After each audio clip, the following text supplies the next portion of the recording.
Welcome to the flip side. I'm Dr. Virdra Jackson, the CEO and creative behind Living Strong Consulting. Now, here on the show, we don't just talk about leadership when things are easy. We lean in. We actually talk about leadership when it gets uncomfortable. Because if we're honest, the real test of leadership isn't when the plan is clear and the team is all aligned. The real test shows up when the stakes are high, the personalities are complex, and the path forward isn't fully visible. In those moments, titles don't actually guide you, your values do. So tonight's conversation is for every leader who has ever found themselves navigating tension, conflict, uncertainty, while still being expected to show up. Yeah, show up with clarity, compassion, and confidence. It's for the leaders who have had to make difficult decisions, hold boundaries, and keep the mission moving forward, even when the environment around them has felt unsettled. Am I resonating with anyone? Well, that's why I'm so excited about tonight's guest. Iola Harper is the executive director of the Women's Opportunity Resource Center and a nationally respected leader in inclusive economic development, urban revitalization, and systems change. Throughout her career, from her work with the Enterprise Center to serving as Deputy Commerce Director for the City of Philadelphia, Iola has consistently been at the table where big decisions are made and real impact happens. But what makes her leadership powerful isn't just the roles she's had, it's how she has navigated the human side of leadership, leading through pressure, through change, through personalities, and through moments where staying grounded in who you are matters more than ever. So tonight, I want you to lean in. We're talking about what it means to lead when leadership gets uncomfortable and how you do it without actually losing yourself. So leaders, this conversation is for you. It's going to meet you right where you are. What's making strong leaders in this season? Leadership and influence. It's rooted in the responsibility you take. You pay attention to the patterns. Your calm, your strength, your hope, it's all integrated. We are living in a time where trust is fragile and people are watching not just what leaders say, but how they decide. Integrity is not optional anymore. Obedience is going to cost you. In this season, we're not just flipping adversity, we're forming leaders who can carry what comes next. Leaders from across all dimensions of fields and spaces, they're going to come together to give you the best of their wisdom. And I want you to leave each episode with a call to action. That's the work, that's the calling, and that's the conversation we're stepping into together.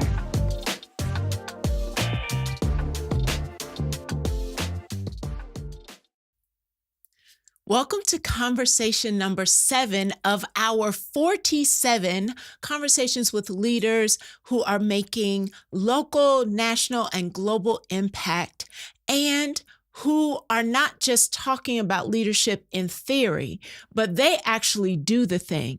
And so I have been so excited about this conversation with this woman who is absolutely walking the talk and living the life of true leadership.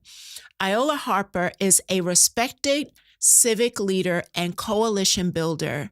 She is widely recognized for her commitment to equity, community empowerment, and building sustainable pathways for underrepresented communities to thrive. And when you're doing that kind of passionate work, you can believe that it will have some uncomfortable moments. And she's going to not only tell us about her flip side experience, but she's going to give us strategy. So welcome to the flip side of adversity, Iola Harper. Hello, hello. Yes. Thank you for inviting me. I'm so glad to be here. I am so grateful for your yes. I have admired the impact and the work that you do for a long time. And so to finally have you on the flip side for the first time, hopefully not the last time, is exciting. Yeah, it is.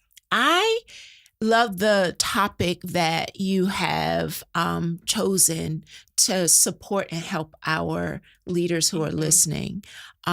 You've led in some really complex and difficult environments. Yep. So when you're talking about leading in challenging times, and we really want to look behind the curtain and beyond the inspirational quotes, what does it mean for you to guide people in a conversation around when leadership gets uncomfortable? Yeah. Well, I first want people to think about themselves. Think about how they lead. Think about your everyday. Think about, I can't help but think about federally what's going on. I can't help but think about from the state level what's going on. And I'm thinking about what's going on in the city and my office. So everybody is dealing with challenges. Everybody is trying to navigate which way to go and what to do. And now more than ever.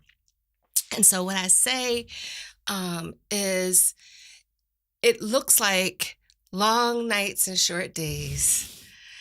It looks like carrying information that you can't necessarily share with others. It looks like,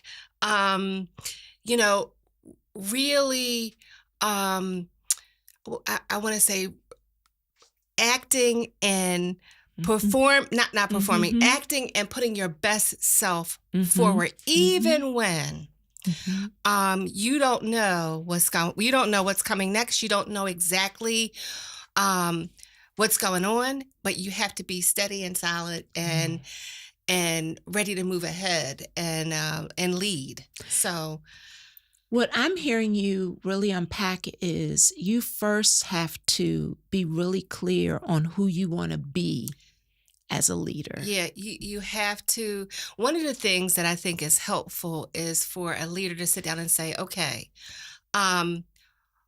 what's important to me, me personally? What's important to this position that I hold, right? What's important to the people that I'm leading? And where do we want to end up? Like, ultimately, where are we going? And I call that mission. So, what's important to me are neighborhoods. I grew up in West Philadelphia, right? So, neighborhoods are really important to me because they raised me, right?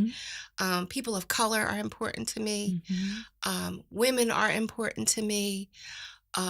So you got to think about, just begin to list the things that are important to you.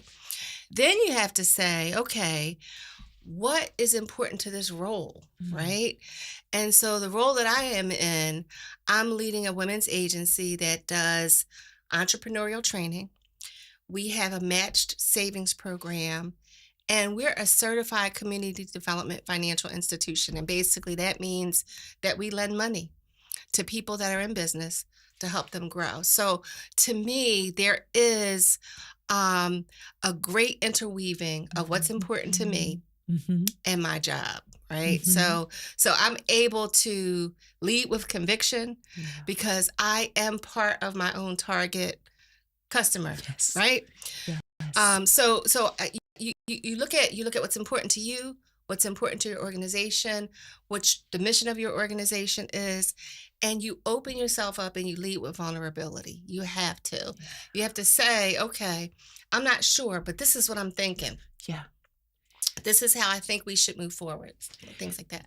The ability to be able to really unpack and lean into. So what actually, and even asking myself, what is important to me, and creating that mission alignment so that your work continues to feel purposeful, Yes. because uncomfortable times are going to come in the Absolutely. middle of all of that. Yes. Now, before we unpack the challenging part of uncomfortable moments, I actually wanted to ask you, because sometimes leaders get discouraged because something is uncomfortable, and they then think that what they're doing doesn't matter.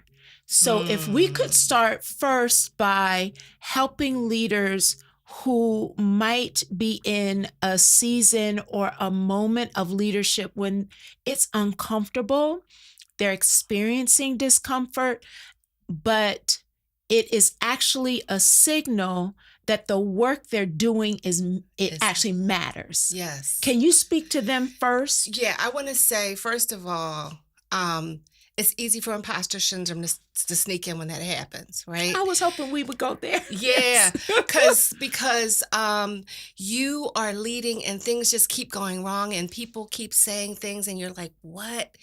That means you're making a difference, right? That means that you're making people uncomfortable. And you don't even mean to make people uncomfortable, but it causes you to question yourself. And it causes you to say, what did I do? What did I do? What did I say? And again, we'll talk about this a little later, but if you are honestly leading from your values, you know that what you're saying is your truth. So you have to stay, the kids say 2 feet down, 2 feet down with 2 feet down. But imposter syndrome can sneak in. And there are all kinds of ways to deal with imposter syndrome, but you should know that, and I'm a spiritual woman, you are where you are for a reason. And it may be for a minute, it may be for an hour, it may be for a year, but you are at the table to say something. You're in the room because you need to be in the room because your ideas matter. So as scared as you are, I think I heard it's a saying that says, even if you're nervous, say it with a shaky voice. Say it. Because what you say could make a big difference. And you could spur other conversations and other thoughts that will move you, the situation, whatever you're at the table for, will move it forward. Quieting that imposter syndrome, because the fact that things are being disrupted is a part of your assignment, and recognizing that disruption is actually confirming your preparation for the moment. Yeah, and I really believe that we are in a season of disruption right now. We are in a season where things are going to be torn apart and put back together. We're in a season where people are going to show colors that you have colors you've never seen before. People are going to behave in ways that you've never seen before. And so it's not that it hasn't been seen before. Like, I've never seen people behave the way they be, but my parents have, my grandparents have. So we have a formula, right? But we just have to know that we are here for this, in this season, for a reason, and to speak up even if your voice shakes. Yes. When you talk about recognizing that there's going to be this quaking, there's going to be this shaking, you are literally echoing some of the voices of the leaders who have been on the show for this year, leading into this conversation. Because as things are happening externally, it truly will have us question, am I actually ready? Am I enough? I also want to talk about, what if the actual challenge isn't outside, it's inside the organization? How do I grapple? How do I deal with that as a leader?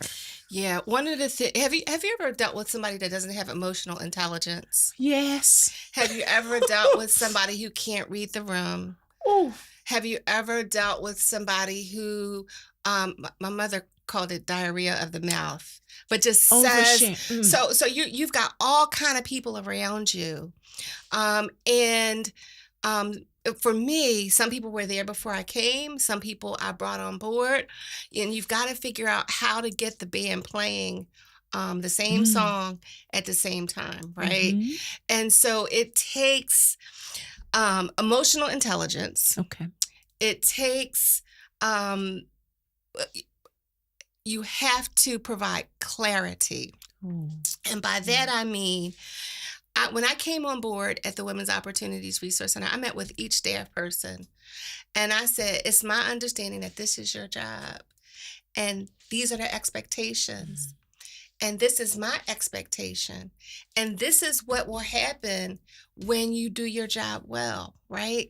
And when you lead with clarity and people know what it is they have to do, what you expect from them, what could potentially happen if they don't do their job. And I'm not talking about saying you're going to be fired. I'm talking about, if you don't meet your goal, this could mean that we don't get funded again, right? Right. Everybody knows what happens if you don't get funded again, right? Absolutely. So you want to give people as much clarity and as much information as possible to operate. You want to give them the space to operate Mm. and you want to check in. Mhm. Because if people are not performing, then you got to start asking questions. But see, my predecessor was a different type of leader than I am. I am a people first leader, right? Mm. So I lead with empathy and kindness. And I think people equate empathy with weakness. At least one of my old supervisors say, "You're so kind and you're so nice." And she said it like almost Condescending? in a condescending way. Mhm. But when you lead with empathy, you're actually empowering people around you to get stronger, right? Yeah. Yeah. And so I don't want to be the smartest person at the table, right? I want to be surrounded by people who can do their job, who are smart, who can inform me Mhm. and who we can collectively make decisions together. So I think having empathy is important when you're looking at potential turmoil inside.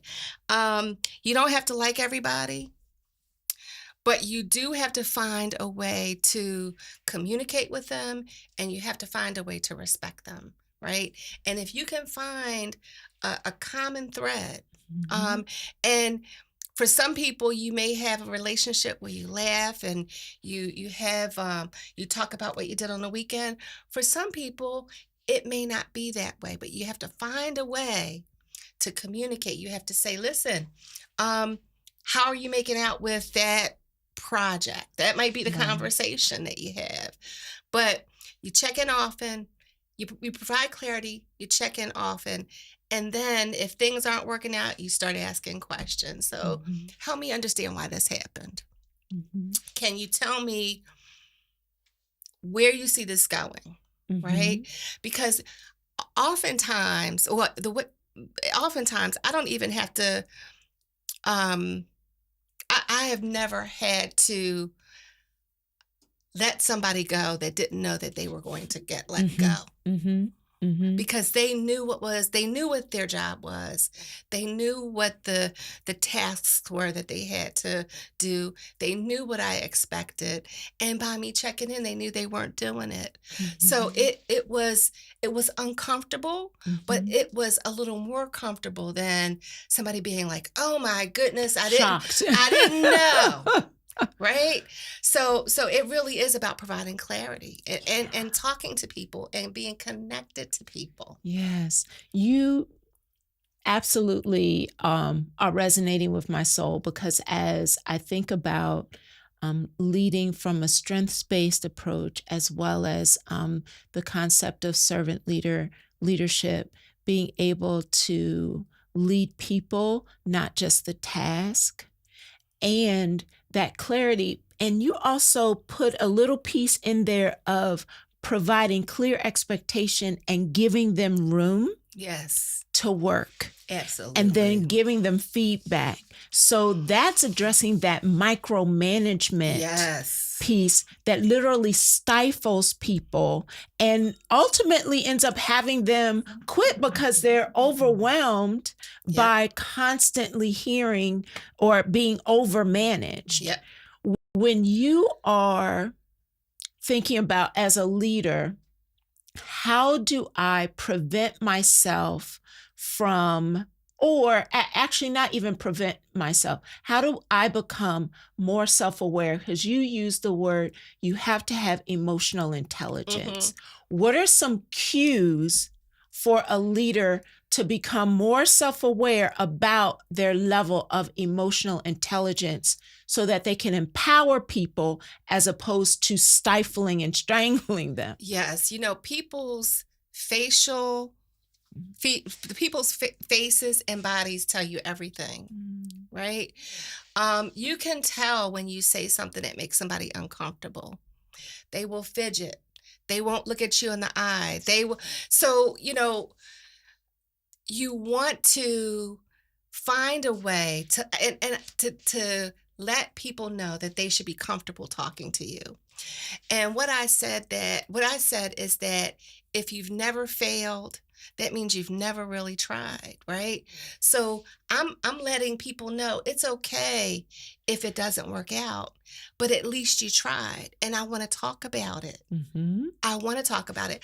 I have even told my team that if they plan to leave and they're good, it will hurt my heart. But if it's something that's better for them and for their family, I will give them a recommendation. Yes.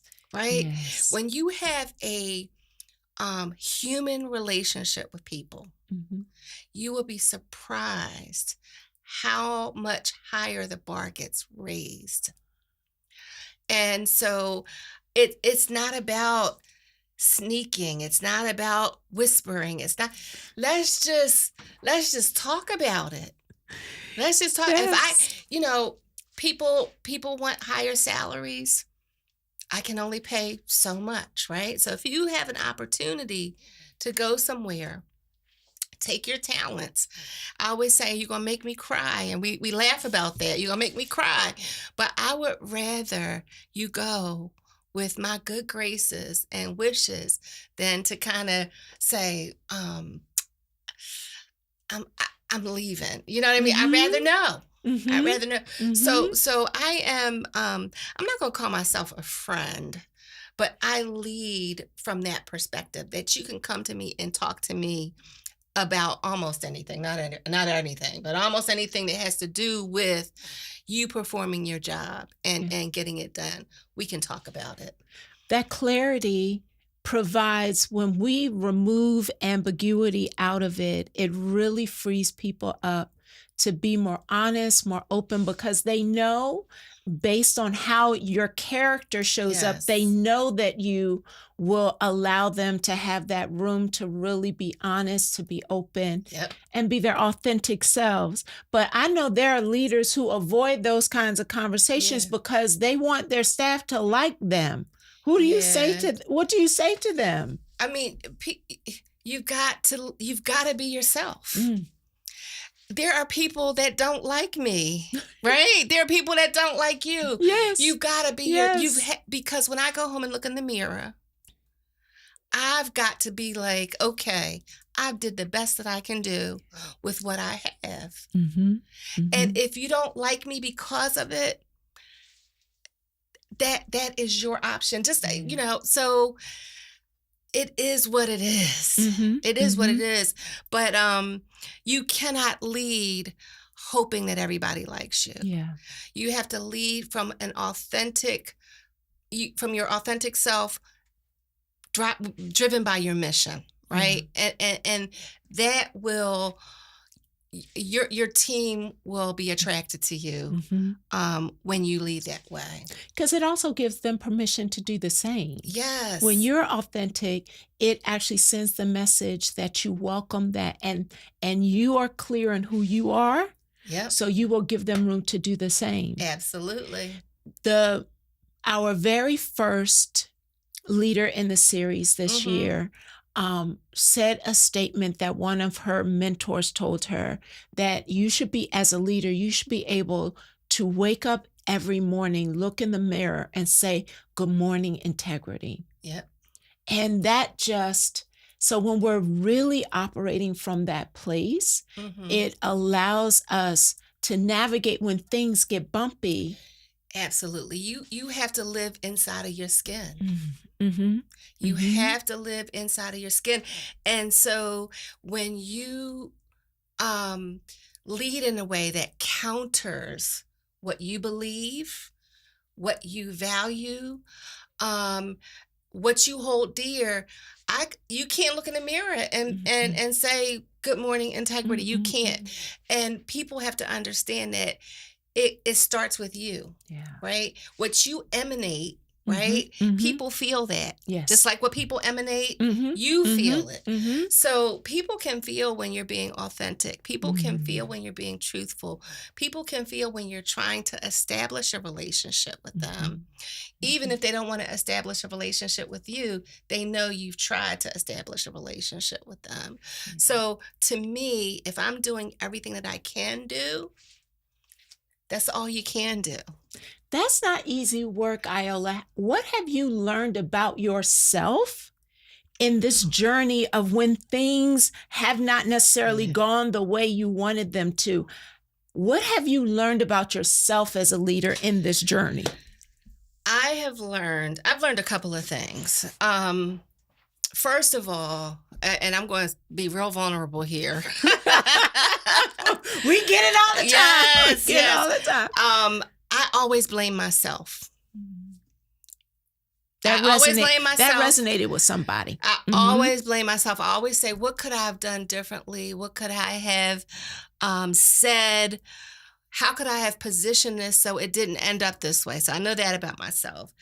I lead with people first, not the situation. So I am going to worry about how this person is going to feel when they get up and walk away from the table. I don't want them to feel like they're not valued.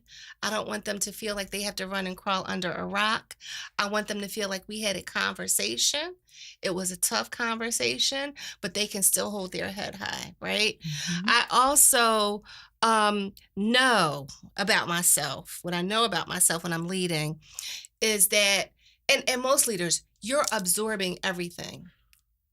You're absorbing the good. You're absorbing people's frustration. You're absorbing people's happiness. You're absorbing people's fear. You are absorbing everything. So what I wanted to work into this conversation is that you have to figure out what self-care for yourself looks like and what it means, because when you're absorbing everything, you have to have a way to work that out. If you don't work it out, it's going to come out in a way that you don't want it to come out, right?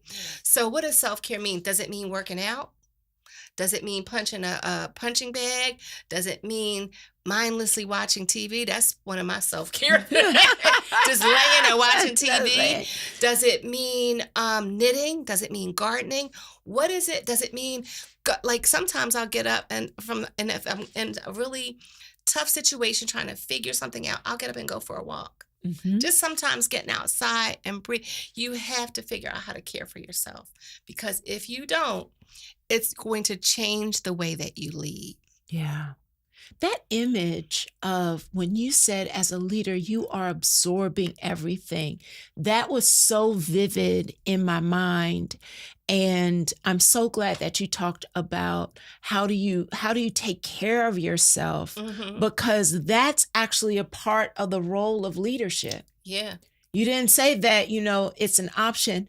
As a leader who's really leading not only a mission or an organization, but you're leading people, that really comes with a lot of impact and loneliness. How do you speak to the leader who is feeling lonely? You have to find other people. You have to find people that you can talk to, Mhm. and you have to find people that make you feel good, Mm. right? So I love my grandbabies. They don't know anything about leadership. They are 2 years old and 7 years old. But when I have a bad day, Mhm. I will talk to them. I will play with them. You also have to find people that are outside of what you do, that you can just talk to about Mhm. things, Mhm. because you have to get it out. Mhm. You have to figure out uh, um how can I get this weight Mm. Yeah. off of me, Yeah. right? And then you want to find people that are a cohort, part of your cohort, that you can talk to too. Mhm. Sometimes you're commiserating, sometimes you're celebrating, sometimes you are strategizing, but you have to have people from those three groups. You have to have people that make you happy, people outside of your cohort that you can talk to, Mhm. and then people that kind of do what you do, maybe not exactly, but can relate, that you can commiserate, strategize, laugh with, celebrate with. What resonates with me as I'm listening to you is you outlined connection and staying connected. What you didn't say is to isolate and withdraw, Oh, no. right? But I think about leaders that when things get hard, Yes. they withdraw, and it just literally perpetuates the loneliness, the imposter syndrome, like all of that Yeah. internal self-talk continues to run rampant in isolation. Yeah. I mean, I think by nature, when something happened, you might need some time Mhm. to yourself. To process. Absolutely. Mhm. But you cannot leave it there. Mhm. You cannot. Mhm. You've got to find somebody. And if you can't find somebody from those three groups, you got to find somebody that you can talk to, that will hold your confidence, that can, even if it's a therapist. Yes. And a lot of Mhm. people, I'm gonna say that word, therapy. Yes. Yes. It's not a bad thing. For leaders. Absolutely, because Yes. again, you have all this stuff coming at you. Yes. And if you don't have someone to help you process it, you already said it, how it will end up coming back out. It will change you as a person. And when you just shared that you think about how the person is going to get up from the conversation, I just had a conversation with leaders talking about maintaining and restoring dignity, even in hard Yeah. conversations and environments. Yep.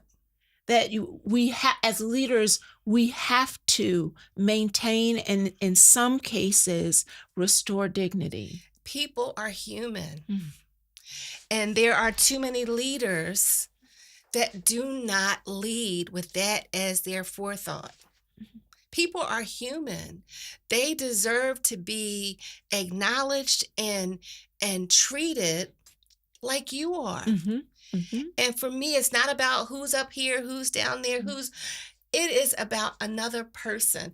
And I think that just comes from my family upbringing. Mm-hmm. I had people that were all over in the career sphere. I had people that were up here, and I had people who listen.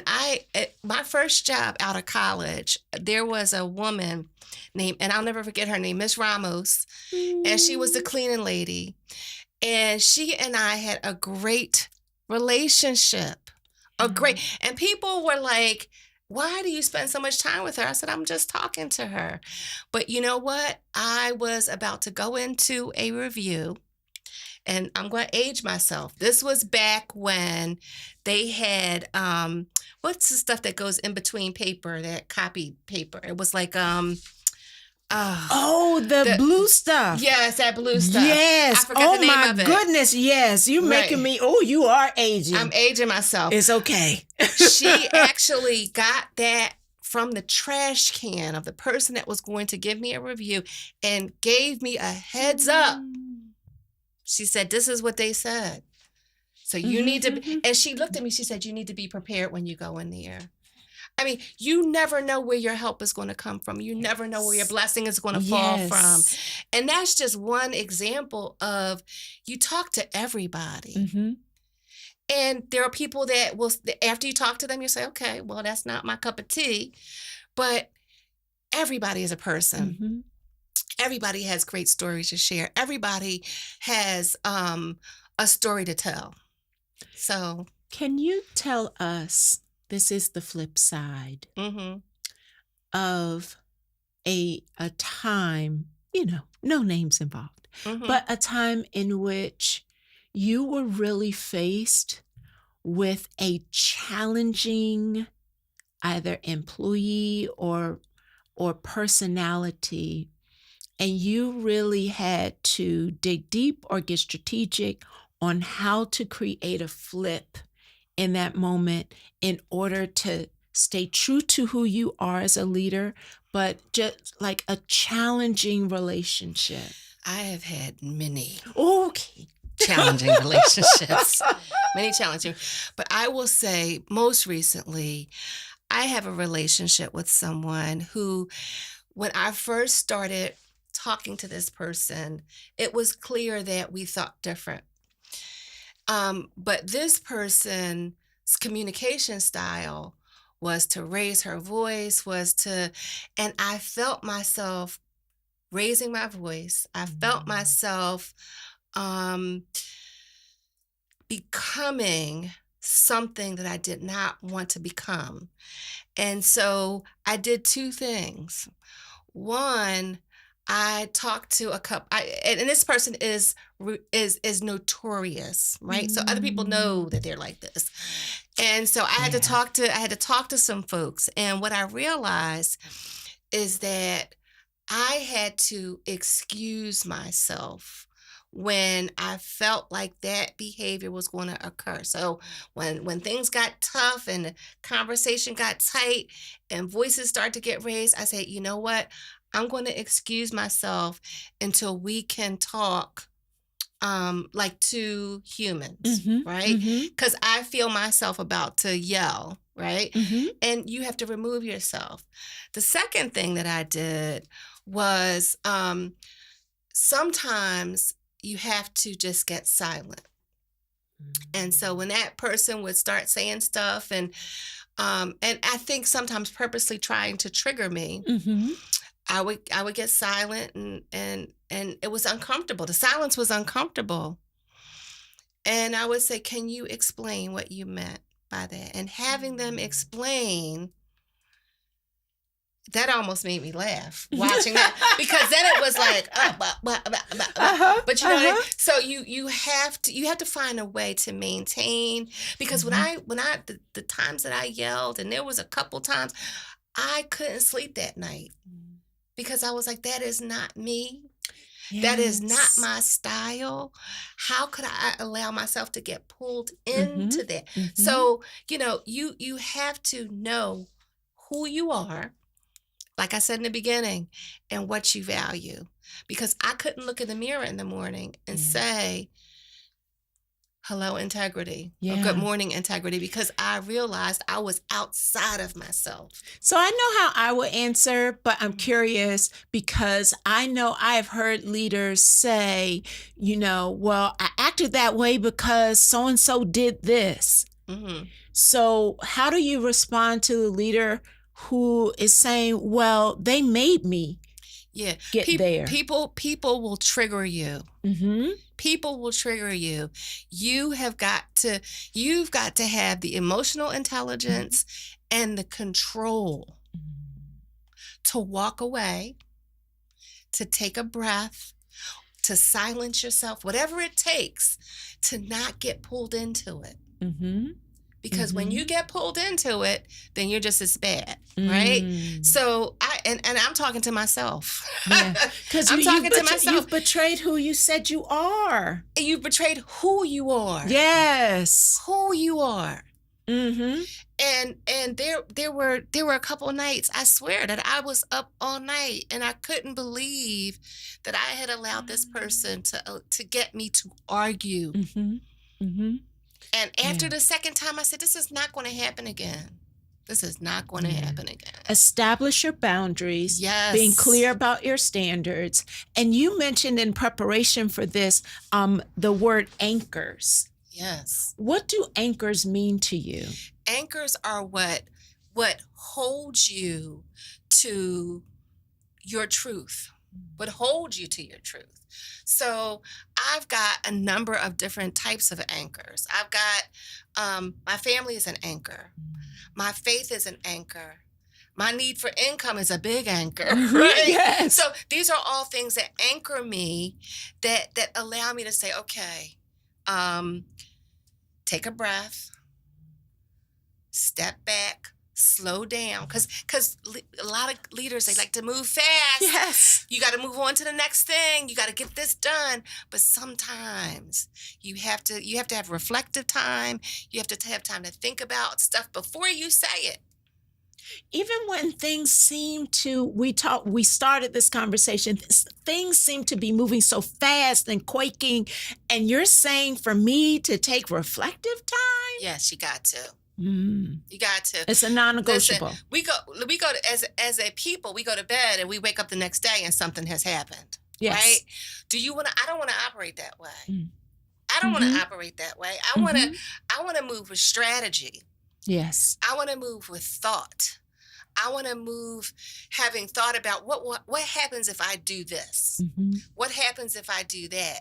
I'm not saying you can take forever, but I'm saying you got to take some time to think about what is going to be the outcome of this particular action, this particular statement, these particular strategies. You have to know what you think is going to happen. Now, whether it happens or not, at least you had some strategy there.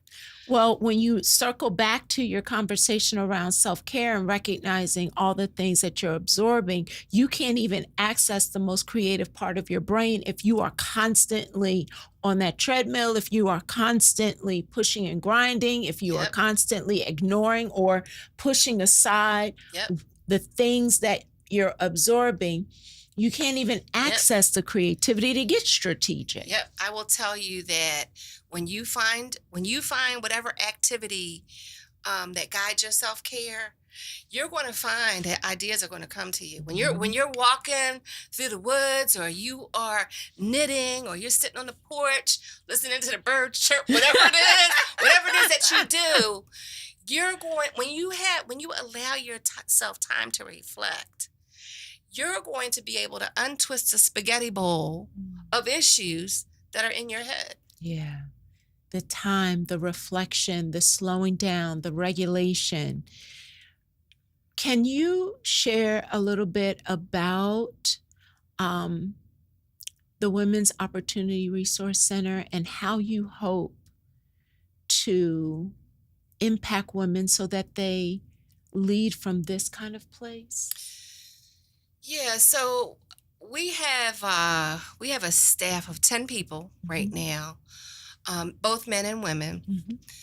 And I have said this because I'm a year and a few months in. Mm-hmm. They are recovering. They have post-traumatic stress from their former leadership, Okay. right? Mm-hmm. And so I talk to each person. I meet with each person. Now that takes time. Well, and I have a senior leadership team, Mm-hmm. right? And people report to them, part-timers, contractors. I spend time with my senior leadership team. Mm-hmm. And sometimes we don't talk about work. Sometimes we talk about something that happened over the weekend. Sometimes I want people to begin to see what a culture looks like when it's led by somebody who truly cares about the people that work there, right? Yeah. I care about the mission. That is what I'm there for, is to help us reach our mission. But you can't reach a mission if you don't have people, Mm-hmm. right? Mm-hmm. And you cannot wear your people out. Oh, You can't. yeah. So, there are times that I think, I might be a little pushy, but it's because I'm trying to find out what's going on, right? It's not because I'm trying to see what you're doing. I want to know, are you doing what you're supposed to be doing? And is it getting us to where we want to go? Right. So there's a difference. And I think people can sense the difference. And I've had people say, this is a much nicer place to work now. Yeah. Because you're establishing relationship equity with them so that when hard conversations have to happen, you can make that withdrawal because you've been putting so many deposits in.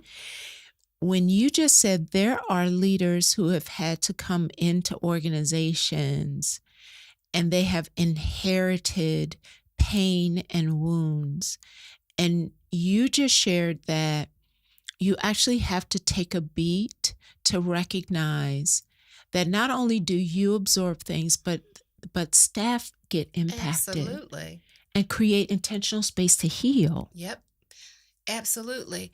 And it might not have even been something that happened to a particular staff, but if they were in the office when something happened, or if people overhear what happens, that impacts the culture. Yes. That impacts the culture. And so you've got to know that people have to recover. And I hope people don't have to recover from me, but there might be some tough conversations. But one thing I do know is they're going to get up and they're going to walk away and they're going to feel whole. Yes. Yes. They're going to feel, they might have been like, I messed up, or but they're not going to feel like running and going under. They're not going to feel like quitting, I hope. They're still a whole human being. Their value, their worth is still intact. And who they are is separate from what they did so that they can remain objective and clear and strategic about how to change it. Absolutely. Oh, this is good. This is good. Absolutely. You provide clarity, you treat them like humans, and you try to lead by example, and the culture starts to change. Yeah. It really does. When leaders are navigating so much uncertainty, and my heart just goes out to those who are trying to navigate so much constant change and uncertainty, when they're navigating that uncertainty and they can't, the leader can't quite see clearly where to go, what are some practices that can help them maintain confidence and compassion while they're leading? I just say one step at a time. Take one step at a time. So, you're trying to get to this mission, and you don't know what's going on with funding. You don't know what's going to be. You just don't know, right? You want to sit down and you want to figure out what you do know. What do I know? I know I've got a team. I know that this is my budget as of today. I know that we've got these assets. I know that this program is happening. I know.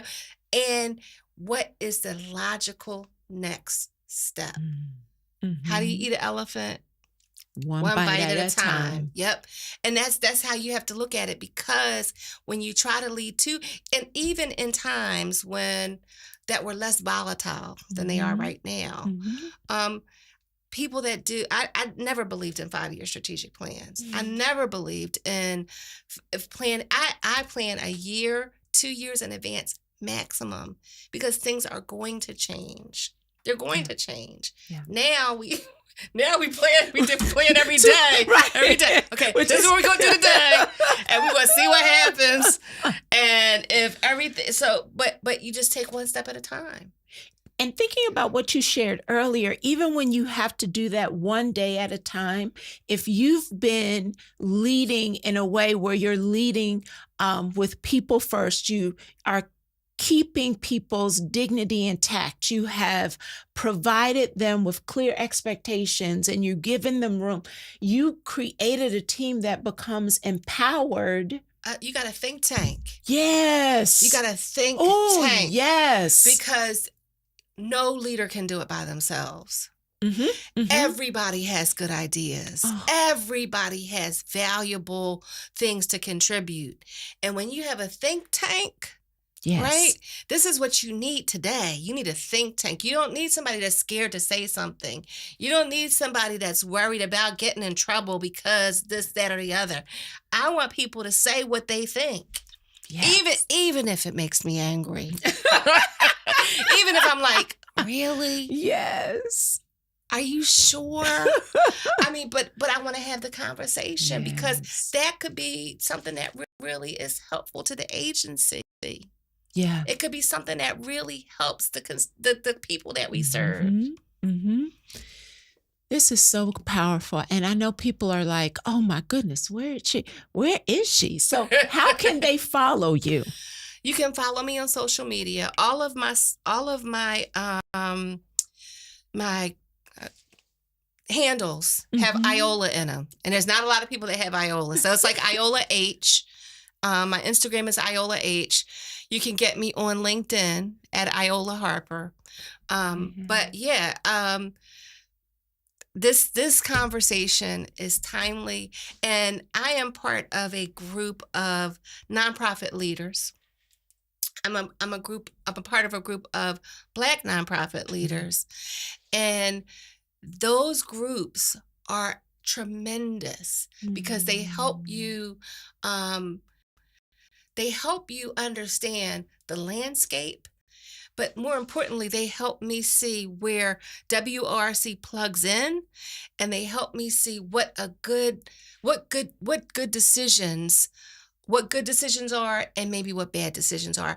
And yesterday we were at an event, and a woman that is a leader in that group, she said, you know what?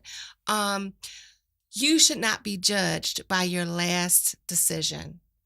You shouldn't be judged by your last decision, especially if it wasn't a good decision. You are managing in the midst of chaos right now. Yes. Chaos right now. Yes. So, you've got to take time to enjoy yourself and have some. We were at the flower show, and she was like, I'm so glad you're here because you got to enjoy yourself sometimes. You have to take some time away. And, I'm like, you're talking my language. Yes. I was sitting in the audience. I'm like, yes, she's talking my language. But yeah, so, yeah. Yep. You have reminded us to get plugged in and allow yourself to really stay in community that challenges you, not that just keeps you comfortable. Absolutely. But really elevates your thinking. Yep. And allows you to explore new, different relationships. As we close out this conversation, I always ask our leaders to speak to the leader who is listening, who is tired, they're discouraged, they're feeling stuck. The season is literally beating them up. Yeah. Can you speak directly to that leader about what mindset shift or the practical next step that you want to leave them with to help keep them moving forward? Yep. I'm going to say this to you. My mother always said, this too shall pass. And it will. And it's ironic that you talked about seasons because leadership is seasonal. You could just be, rocking along, having a great season, and then something chaotic could happen, right? You've got to know that you've got what it takes. You've got to know that all you can do is use what you have to get what you need. I think that's a James Brown song. Yes. Use what you've got to get what you need. Take the next logical step. The third thing I want to say is you've got to engage in self-care. You've got to figure out what makes you happy, what allows you to take some of that weight off. Everything's been coming at you. What allows you to release that? And the last thing I want to say is just breathe. Just breathe. Wow. Just breathe in and breathe in through your mouth and out through your nose, or in through your nose and out through your mouth. That is a technique that brings your cortisol levels down. And when you're in a tight situation, you want to go and just breathe. So, as I close tonight's conversation, I want to bring us back to the powerful truth that Iola reminded us of. Leadership is not just about strategy, it's about your identity. Because when the environment gets complicated, when expectations shift, when personalities get difficult, and when that pressure gets real, the question becomes, who are you when leadership gets uncomfortable? Iola reminded us that technical expertise and good intentions are actually not good enough. What carries you through adversity is clarity about your values, knowing who you are at your core and aligning that to guide how you respond and how you set boundaries and how you lead people with steadiness, even when the path isn't perfectly clear. Leadership is not about pleasing everybody. It's about being consistent, fair, transparent, and anchored in purpose. So, here's the reflection I want to leave you with as our listeners leaning into this conversation tonight. When the pressure rises and the environment feels uncertain, what is going to anchor you? Because when you know who you are, you can navigate conflict, guide teams through change, and lead with full integrity, even in the most challenging seasons. And that, leaders, that's the flip side of adversity. And we can't wait to continue this conversation as we lean into the 47 leaders we have planned for all of 2026. But this isn't just about listening. This is about what are you going to do on the flip side of what you heard tonight. We'll see you next week.